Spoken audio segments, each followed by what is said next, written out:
ондық бөлшектер және оларға амалдар қолдану. Біздер жай бөлшектермен таныстық. Мынандай түрінде жазылған бөлшектер 8-ден 5, 20-дан 3, 12-ден 379, 5000-дан 236. Бұлардың барлығы бізде жай бөлшектер. Енді ондық бөлшектер бізде мынандай түрінде берілген бөлшектер болады. 0,5 дейді, 2,123 дейді, 102,189 дейді, 0,1007 дейді. Бұлармен қазір жақсы танысамыз. Ең алдымен біздер бұл бөлшектер қалай пайда болатынын анықтайық. Енді бұл жерде міне нөлге аяқталатын сандар болатын болса, 10, 100, 1000, 10.000 деген сияқты сол аралығы бізде пайда болады бұл сандар. Мысалы 10-нан 7 десе, біздер бүтін бөлшек жоқ, 0,1007 дейміз. 1 0 болса, мына жерде 1 сан, 1 0 болса, өтірден кейін 1 сан болады мына жерде. 0,1007 дейміз. Егер бізде 2 сан болатын болса, онда мысалы біздер мына жерде 2 0, сондықтан 0,100-ден 3 дейміз. Қалай айтамыз, солай жазамыз біріншіден кезде. 100-ден 13, 0,10-дан 0, 2 0 және 2 өтірден кейін 2 сан. Мына жерге қарайық. 12,1000-дан 9. Мен бұл жерде бүтін бөлігі бар. 12. Мына жерде бізде 12 бүтін болады. Арқарай енді 1000-нан 9 дегенде біздер 3 0 болғандықтан өтірден кейін 3 сан болады. Соңғысы мына жерде тұрған сан болады. 9. Ал жетпеген жеріне біздер нөлдерді жалғаймыз. Мына жерде 10.000-нан 135. Бұл жерде енді бізде бүтін бөлігі жоқ, сондықтан 0 бүтін болады, үтір қоямыз. Және бұл жерде енді бізде 4 0. Бірақ бізде 135 3 таңбалы сан болғандықтан жетпей жатқан жеріне біздер және де 0 жалғаймыз. Сонда өтірден кейін бізде тағы да 4 сан болады. 0,10.000-нан 135 дейміз. Енді жай және аралас бөлшектерді ондық бөлшек түрінде жаз дейді. Онда мына жерде 10-нан 6 дейді. Онда біздер 1-ден 10 0,10-нан 6 деп былай жазамыз. 1 0 және 1-ден кейін 1 сан деген сияқты. 3,10-нан 1 десе 3 бүтін өтір қоямыз да 10-нан 1 дейміз. 1 0 және 4-ден кейін 1 сан. 15 бүтін. Бұл жерде енді бізде 10-нан 4. Тағы да 1 0 болғандықтан біздер 1-ден 10-нан 4-те былай 1-ден жазамыз. 10-нан 12 дейді. Бұны біздер алдымен бұрыс бөлшекке аралас бөлшек түрінде жазып алсақ та болады, немесе 1-ден былай жазсақ та болады. 1,10-нан 2 деп. Өйткені 12 10-нан үлкен. 1 бүтін бар бұл жерде. Немесе аралас бөлшек түрінде жазып алсаңдар, сендер алдымен 1 бүтін дейсіңдер, 10-нан 2 деп жаза аламыз.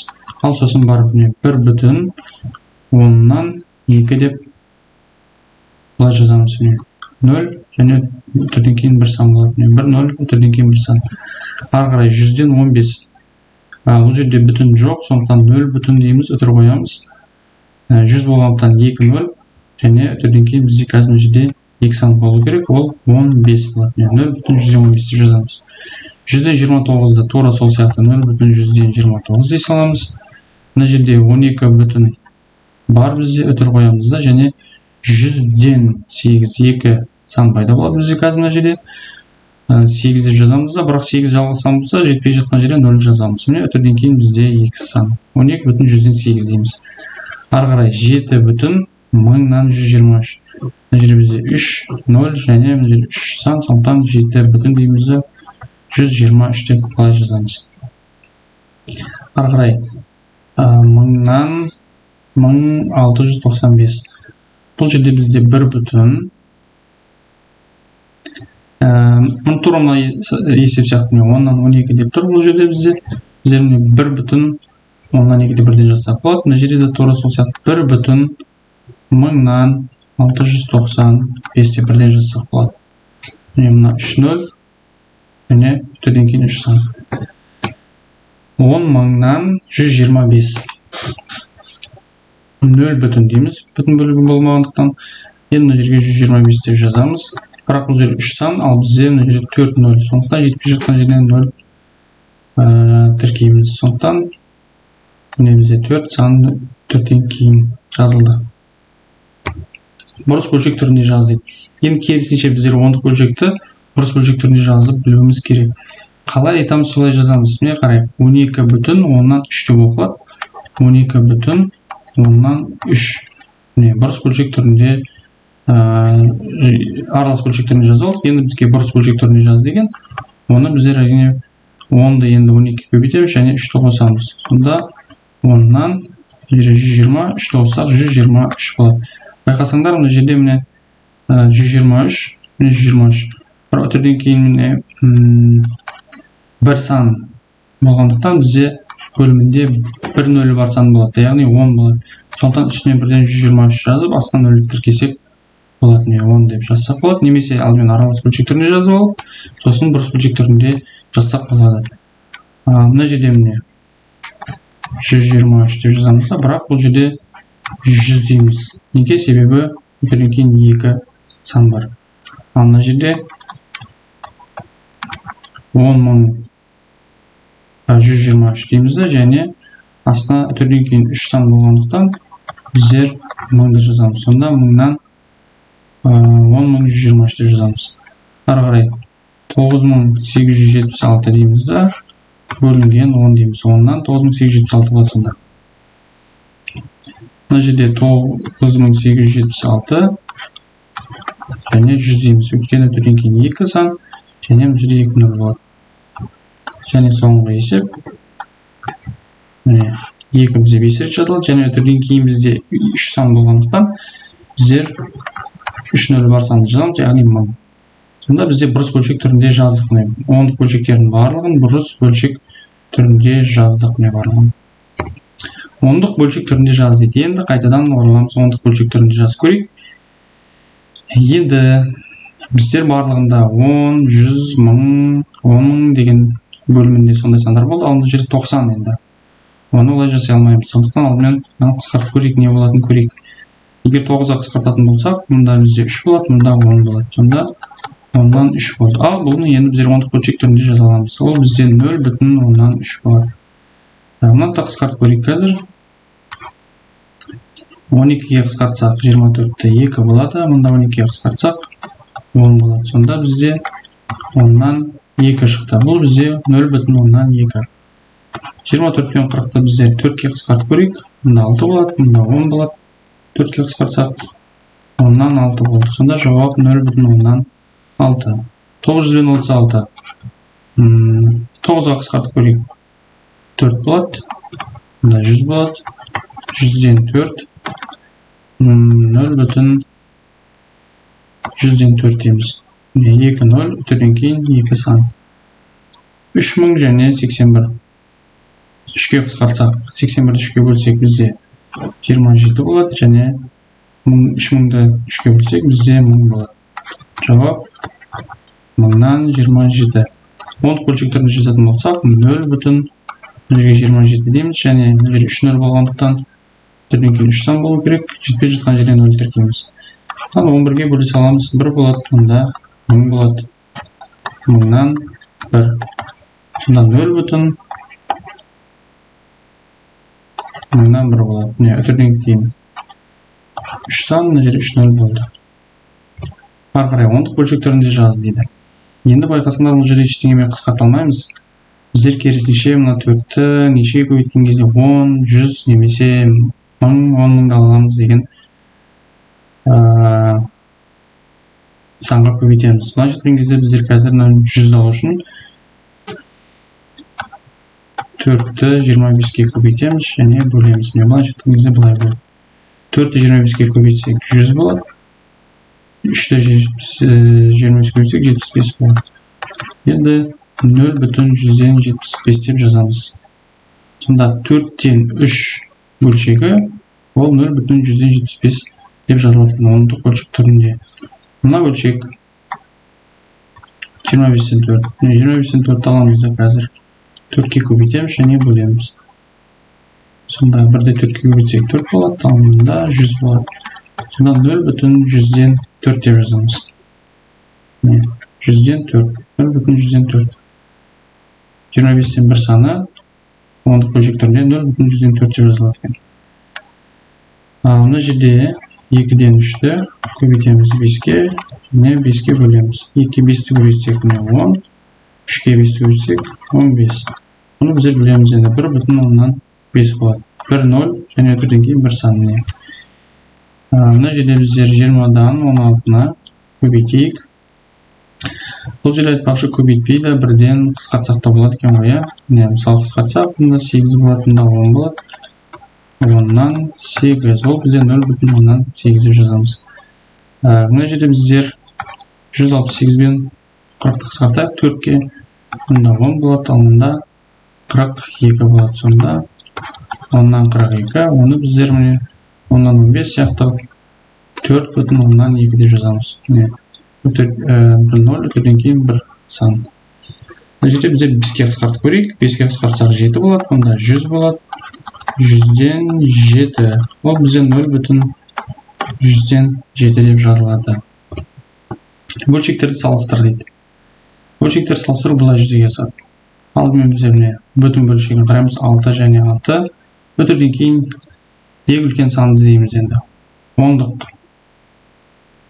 бөлігінде бізде мына 2, мұнда 9. Енді түсінікті 9 2-ден үлкен, сондықтан 6,9 үлкен болады.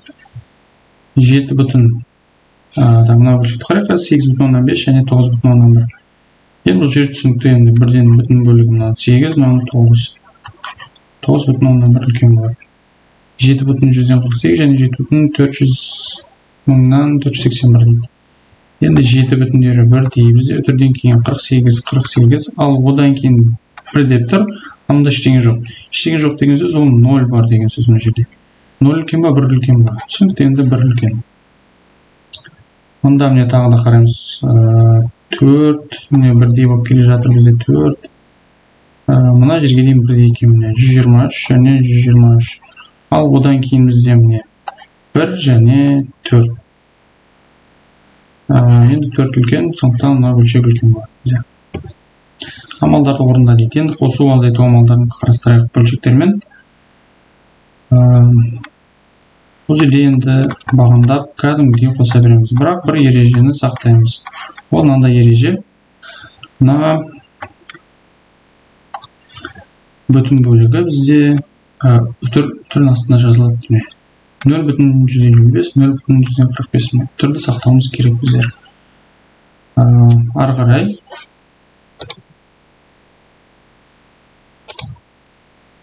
5-ке 5-ті қоссақ бізде 0 болады. 1 ойда. 5-ке 4 қоссақ 9, 1 ойдағымен 10 болады. Ал енді өтірді тура осы жерге сақтаймыз. 1,100-ден 0,0 деп айтпаймыз біздер, жай ғана 1,0 дейміз. Екінші есеп 1,100-ден 65 қосылған 1,100-ден 35. 5-ке 5 қоссақ 0 1 ойда, 6-ға 3 қоссақ 9 1 ойдағымен 10, тағы да 1 ойда болады, 1-ге 1 2, 1 ойдағымен 3 болады. Тағы да өтірді сақтаймыз. Мына жерге былай қоямыз біздер. Мұнда жауап 3 болады. 3,100-ден 21 қосылған 0,100-ден 79 болады. Қосамыз 1-ге 9 10 1 ойда, 2-ге 7 бізде 9 1 ойдағымен 10 0 жазамыз 1 ойда, және 3-ге 0 қоссақ 3 1 ойдағымен 4. Тағы да түрді сақтаймыз, бізде 4 бүтін болады мына жерде. 4 бүтін міне қараңдар, және 1 бүтін. Бүтінмен бүтін қосылады негізі. Сондықтан мына жерде бізде 1-ден 5 бүтін, ал қалдық қала береді солай. 100-ден 67, 5,100-ден 67 жазамыз. Ал енді азайтып көрейік. 0,100-ден 99 азайтылған 0,100-ден 64. 9-дан 4-ті азайтамыз. Міне тағы да өтір сақталып отыр қараймыз. 9-дан 4-ті азайтамыз 5, 9-дан 6-дан азайтамыз 3. Енді мына жерге 0 түрге саламыз, және өтірді былай қоямыз. Сонда жауап 0,100-ден 35. 2,100-ден 1 азайтылған 1,100-ден 9. 1-ден 9 азайталмаймыз, сондықтан енді 0-ден де алмаймыз, 2-ден сұраймыз енді. Мына жерге бізде 9 келеді, және соңында 11 болады. 11-ден 9 азайтсақ 2, 9-дан 0 азайтсақ 9, енді мына жерге 1 қалып қойды, 1-ден 1 азайтсақ 0. Сондықтан жауап 0,100-ден 92. 4,7 азайтылған 0,100-ден 89. Енді қараңдар, мына жерге жетпей жатқан жеріне біздер 0-ді тіркейміз. 0-ді 9 азайталмаймыз, 7-ден сұраймыз, мұнда 10 болады, 10-дан 9 азайтсақ 1 болады. 7'de 6 kaldı. Енді 6'dan 8 айта алмаймыз. 4'тен сұраймыз. 16 болады. 16'dan 8 айтсақ 81. Мұнда 3 қалып қойды. 3'тен 0 айтсақ 3 болады. Тағы да 4 сақтаймыз және 3,181 болады. Ары қарай 6 бүтін. Бұл жерде енді мына қосу сияқты болмайды. 6'дан 4 азайтып 2 деп жаза алмаймыз. Бұл жерде басқаша болады. 6 бүтін азайтылған 4,196 минус. Бұл жерде үтір бар енді. Мына жаққа не істейміз? Жетпей жатқан жерге 0 тіркейміз. Қанша 0 тіркесек те өз еркімізде, өйткені ол бәрібір 6 болып қала береді. 0-ден 6-ны азайта алмаймыз. Сондықтан 6-тан сұраймыз. Мына жерге 9, мына жерге 10-ды береміз. Мына жерге 5 қалып қойды. 10-ны 6-ны азайтсақ 4 болады, 9-дан 9 азайтсақ 0 болады, 5-тен 1-ді азайтсақ 1 болады. Сонда үтірді мына жерге қоямыз. Жауап 1,104 болады.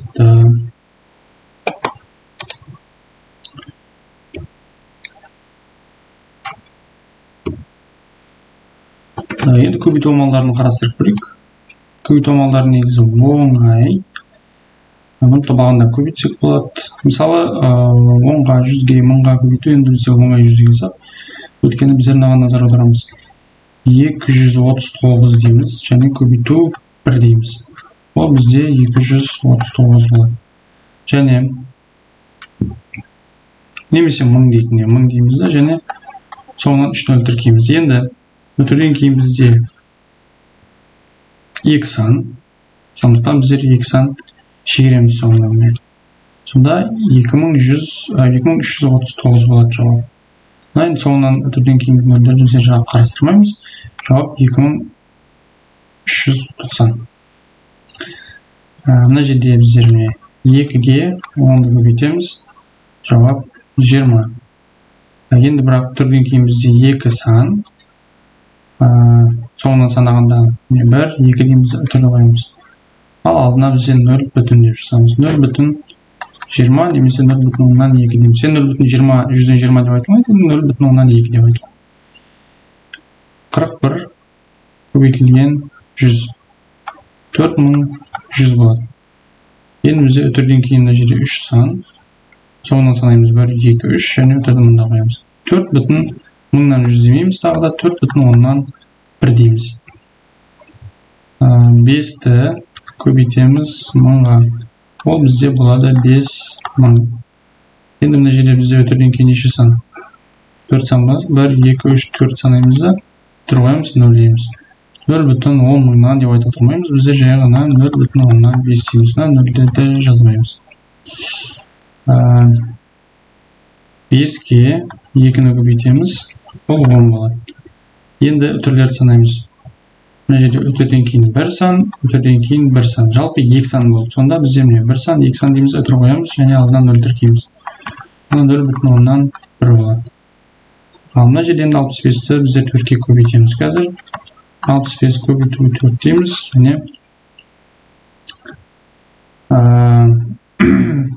5-ке 4-ті көбейтсек 22 ойда. 6-ға 4, 24, 26 болады. Ал енді біздер өтірден кейін неше сан қаларын қарайық. 1 сан және мына жерде 3 сан бар. Өтірден кейін жалпы 4 сан болды. Онда біз санаймыз 1, 2, 3 дейміз. Жетпей жатқан жерден 0 тіркейміз және өтір қоямыздан 0 дейміз. Онда жауап 6,5-ті 1000-нан 4-ке көбейтсек 0 бүтін 10-нан 260 болады. Немесе 0 бүтін 1000-нан 26 дейміз. Онда 1 бүтін 10-нан 7 көбейтілген 1 бүтін 10-нан 2. Оғанда көбейтеміз 2-ке 7-ні көбейтсек 4, 1 ойда 3 болады. Мына жерде 17. Қосамыз 4, 0, 2. Енді өтірден кейін бізде мына жерде 1 сан, өтірден кейін 1 сан, жалпы 2 сан болды. Онда санасақ 1, 2 дейміз де өтір қоямыз. Жауап 2,104 болады. Онда 4 бүтін 10-нан 5-ті 6-ға көбейтеміз. 6-ны 5-ке көбейтсек 0, 3 ойда, 6-ны 4 көбейтсек 24, 27 болады. Өтірден кейін бізде 1 сан. Сондықтан соңынан 1-0 шегереміз. Жауап 27.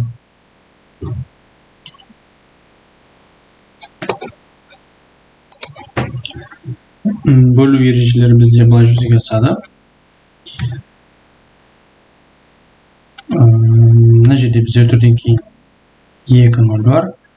2 сан бар. Сондықтан мына жерде де бізде 2 болу үшін мына жерге жазылайық. 0 бүтін 115 бөлінген 0,5 бөлінген 0,115. Бұл жерде 2 сан болса, біздер бұл жерге тағы да 2 нөлді тіркеп 2 сан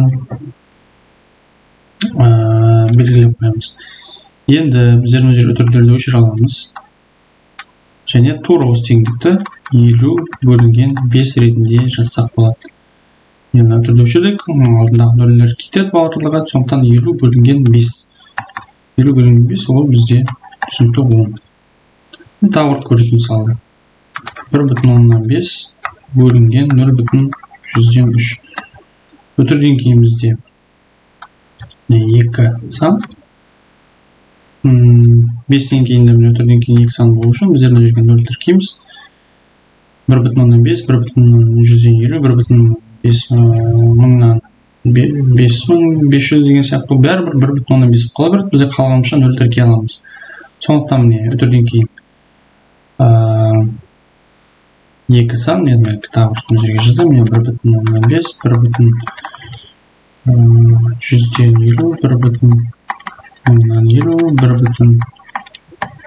1,150, барлығы бұның барлығы тең 1,5 бәрі.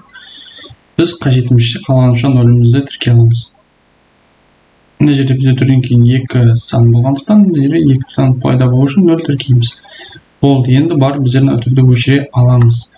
Сонда бізде мұнда 150, ал мұнда бізде 3 қалды. Сонда 150 бөлінген 3, ол бізде жауап 50 болады.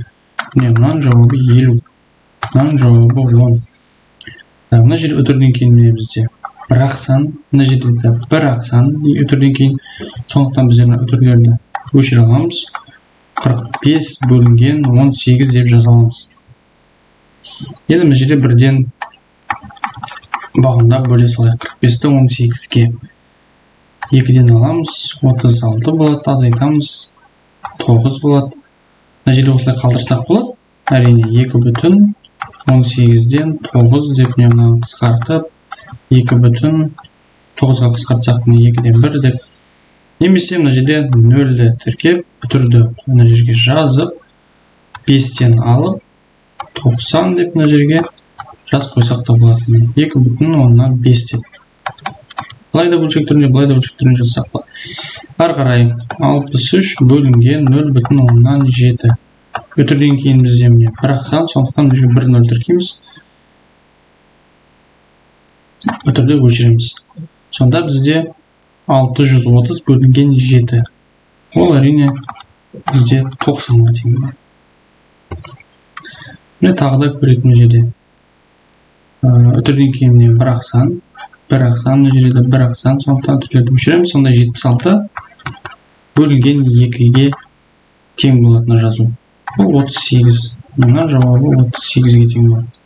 Мына жерде 0,119 бөлінген 0,95. Өтірден кейін 3 сан, амында бізде 3 сан болу үшін тағы 0 тіркейміз. Сонда міне үтірлерді өшіреміз. Сонда бізде 190 бөлінген 95 деп жазсақ болады.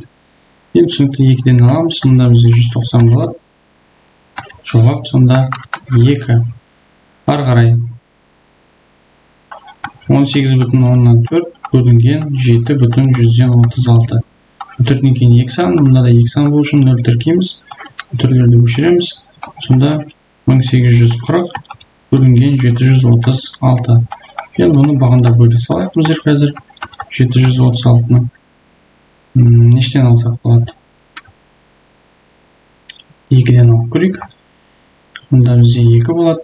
Бір ойда 72, 14, азайтамыз. Мұнда 8 болады, 6 болады, 3 болады.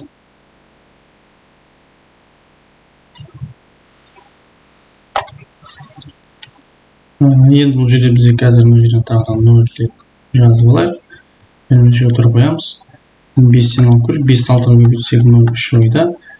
5-ке 3-ті көбейтсек 15, 3 ойда 18, 1 ойда, және 35, 36 болады. Мен сондықтан 2,5 болады. Мына жерде өтірден кейін бізде 2 сан.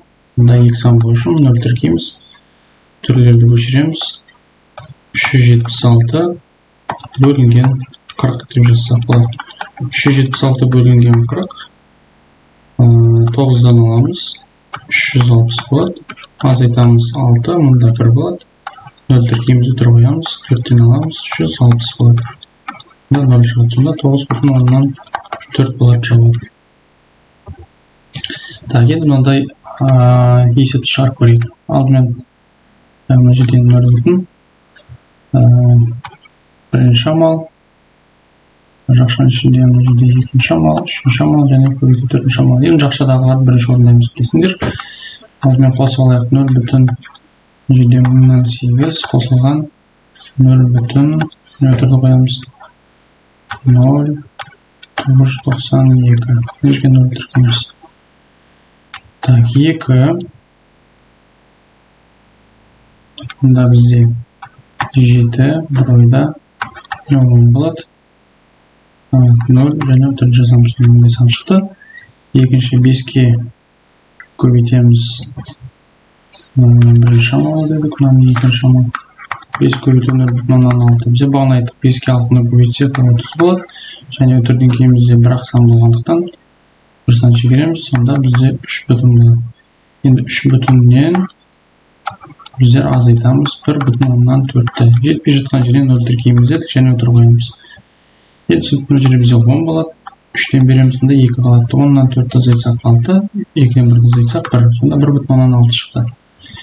Енді төртінші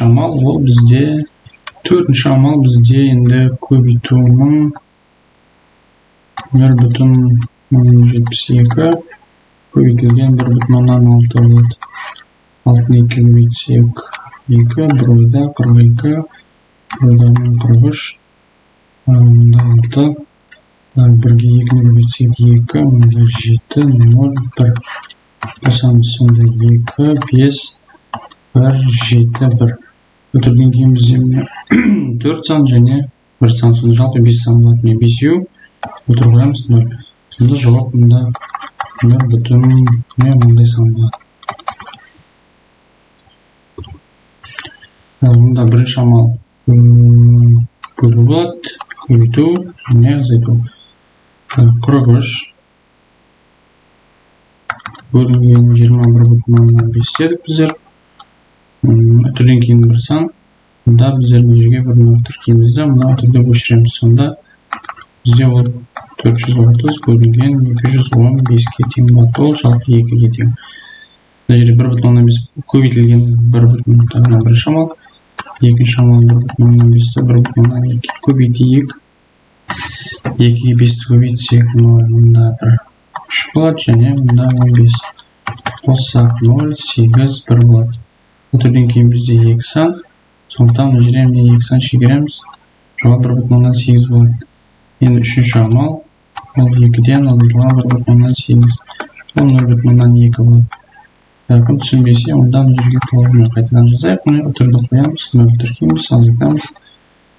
1-ден берсек, онда 10 болады. 10-нан 8 азайтсақ 2, онда 1 қалып қойып, 1-ден 1 азайтсақ 0,2 болады.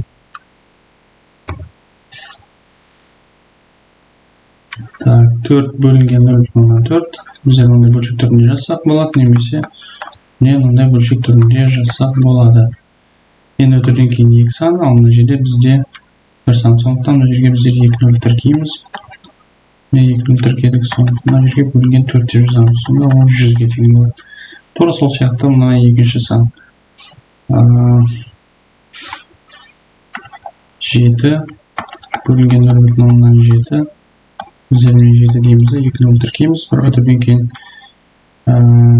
2-0 болғандықтан өшіремізді. Бөлу 7 деп жазамыз. Сонда 100 болады. Сонда 100 азайтылған 100 тең болады, жауап 0. Назарларыңызға рахмет.